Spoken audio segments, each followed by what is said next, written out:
Next, we have a presentation on ESL update. Welcome, Ed Kennedy. Schreiner, Vice President Garber, members of the board. Appreciate the opportunity to speak tonight, just to give you an overview on what's going on as far as our EL program is concerned here in Southwestern City Schools. Population, again, I'd like to try to keep a long-standing piece on this. We've gone from not many to a lot. It's generally the way that we say this.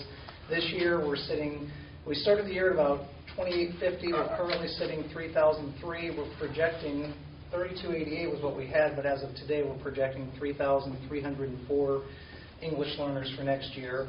One of the things that I'll talk to you about here a little bit at the end is situation in Puerto Rico, a lot of natural circumstances, things that occur around the world. We're enrolling an awful lot of students right now, and it's one of the reasons we've seen that number spike. 3,304 will be about on average with our highest total. The year before OTELA shifted to OELPA, I believe we were at 3,328, so we're back to those similar numbers again. Our largest population by far is our Spanish-speaking students. About 71% of our EL population speak Spanish. Combination of Somali Arabic is the next biggest, Ukraine and Chin. Russian and Chinese are two languages that are beginning to pick up a little bit of steam, but they still fall below that 3% threshold. What the district right now is, you see an awful lot of students that we classify as a newcomer. So there's one of two ways that you can classify as a newcomer, qualify as a newcomer. The traditional definition by the state of Ohio is a student who scores at either a 1 or 2 level on a 1 to 5 scale. And I'll explain that here in just a moment, because the state of Ohio shifted from OTELA to OELPA. I think we talked about it last year as well. But on a 1 to 5 scale, if you score at a pre-functional or beginner level, you're still classified as a newcomer student, or if it's your first or second year in the state. So 30.1% of our students, it's their first or second year in U.S. schools. 42.3% of our students across the district fell into that pre-functional or beginner qualification. So I'll show you here in a moment, when you combine those two, it actually means around 50% of our students in the district right now fall into that newcomer category. Again, OELPA says that there's a 1 to 3 rating, emerging, progressing, or proficient. The old performance level ratings was a 1 to 5 scale, from pre-functional to proficient. The state of Ohio, we have to report a proficiency rating for every student, for every building in the district, but I'll show you here in the next slide that 1 to 3 scale doesn't help us a lot of times. If you look at what we had 373 students who are identified as emerging, 1,916 students who are identified as progressing, 236 students who are identified as proficient. That progressing category is the category that we never really know what to do with, because there are 4 domains of language kids are tested in: reading, writing, speaking, and listening. If you have a 2 in any of those categories and 1s in everything else, you're progressing.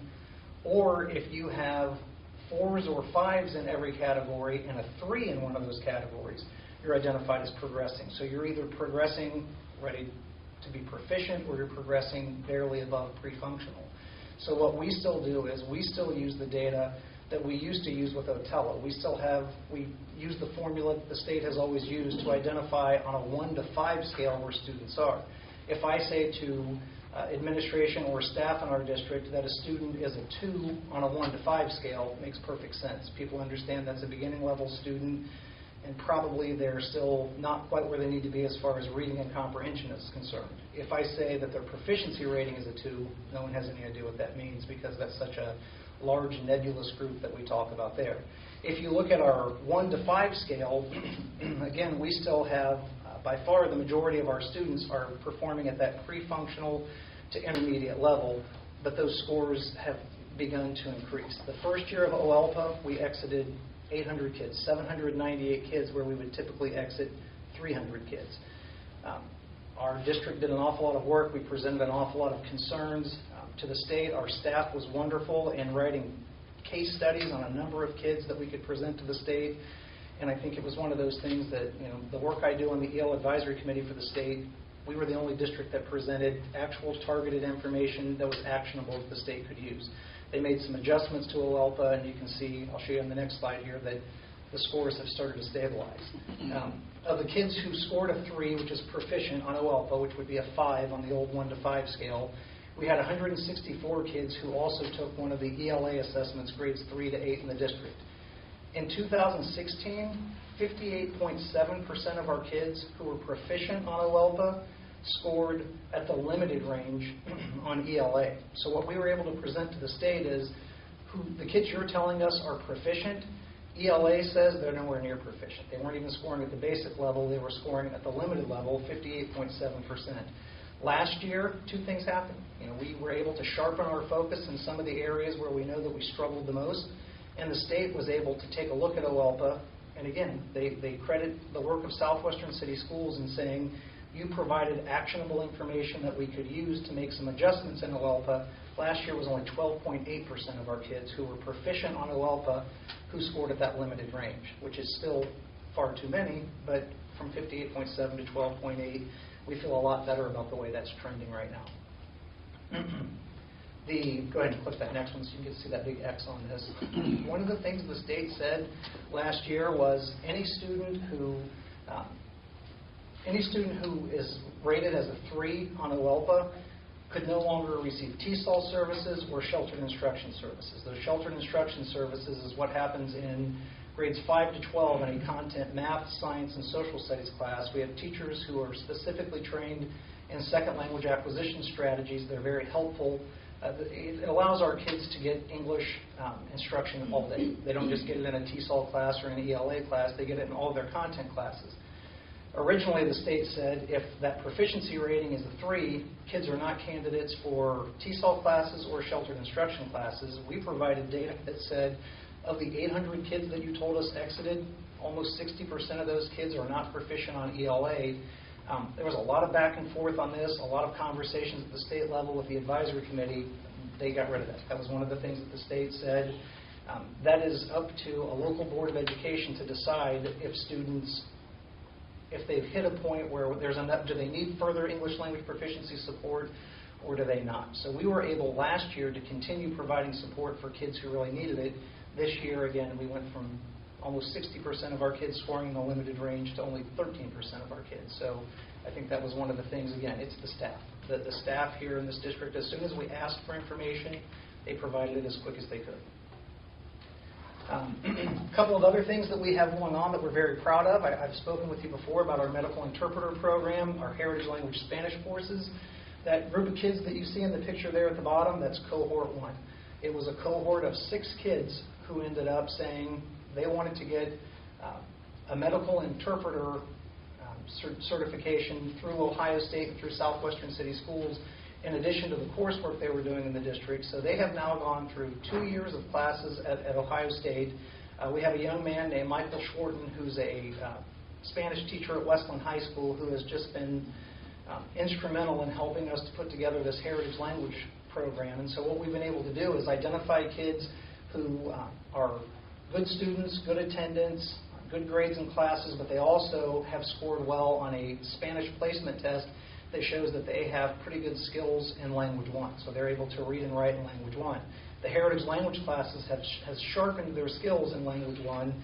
They've worked with Ohio State. They just finished up an internship at Primary One Health Center on West Broad Street. Those 6 kids are on track to graduate with, I believe they'll graduate with 18 college credit plus hours from Ohio State. They will finish up with a medical interpreter certification from Ohio State and a community interpreter certificate as well. So for those kids graduating, they're employable right now. It's been nice, the work we've done with Ohio State. Ohio State says we want them to be employable, but we want them enrolled at Ohio State. Again, Dr. Martinez, who we've worked with at Ohio State, says those are kids he wants to see run a wing of the hospital, not just work in a wing of the hospital. So those are very motivated kids. There are trailblazers. We now have Cohort 2, who's finished their first year, and Cohort 3 that we just took down to Ohio State. They just went through the ACT testing. They toured campus, and every year it's grown. It was 6 kids that first year. It was 13 kids the second year. I believe we have 18 kids in Cohort 3. But this past year, we had over 40 kids who applied. And then, the qualifications are not overly stringent, but we have to make sure that it's kids who are going to do the work that has to be done. They have to meet those qualifications. They also do work through a group of Latino mentors through Ohio State through the LASER program who really help those kids as far as understanding how things work at a college level, because they're taking college level classes in addition to the work that they're doing for our district. One of the things that I'm very happy about that Amy Shakot has been instrumental in helping us with, it's nice, the medical interpreter program for our kids that we have up and running, but it's one of those things that when we've looked at things, we've tried to figure out how do we help get as many of our kids involved in as many things as we can. So working with Central New Mexico Community College, we tried running this through Columbus State. We just haven't had good bites from Ohio State or from Columbus State on this yet. Central New Mexico Community College, Amy visited that when she was at a program she was at earlier this year. They're going to work with us right now on putting together a bilingual customer service program. We have 25 kids who are enrolled for this coming year. We have another close to 20 kids who are on a waiting list to try to get into this program. These kids are going to be able to do work. We're taking a teacher this summer to be trained. It's through the Career Tech program. But those kids are going to finish with 17 to 18 hours, College Career Plus hours, and they're going to finish up with a certificate as bilingual customer service representatives in addition to the work that they're doing here through the district. This year it will be Spanish speaking. The nice thing about working with the folks at Central New Mexico Community College, they're very open to moving things, to adjusting things. So we're going to work with them this summer. We're going to sit down and talk with them this summer, and we're looking to include more of that heritage Spanish piece in what we're doing. The best part in working with them, though, is they're already going next level. They want a Somali customer service representative certificate as well. So they're working with their contacts to make sure that they bring an instructor in who can work things from the Somali side as well. The medical interpreter program through Ohio State, Dr. Martinez has just brought Somali into his group. He's in charge of Portuguese and Spanish at Ohio State. They've added Somali there as well. So that's one of the things that we're very cognizant of. We know that we're offering a lot of things for our Spanish-speaking students because they are by far our biggest population base. But we know that that Somali-Arabic piece is a piece that we have to support as well. So both universities that we have partnerships with have said to us, we're ready to move on to that next step. So that'll be a next piece then. We are partnering with Marty. Marty is a call-in or online interpreter service that's always been for medical services in the past. We have 20 bilingual assistants in our district right now, Spanish and Somali speaking. Maria Bonachea does a wonderful job of making sure that we meet all of our needs as far as our interpretive needs are concerned.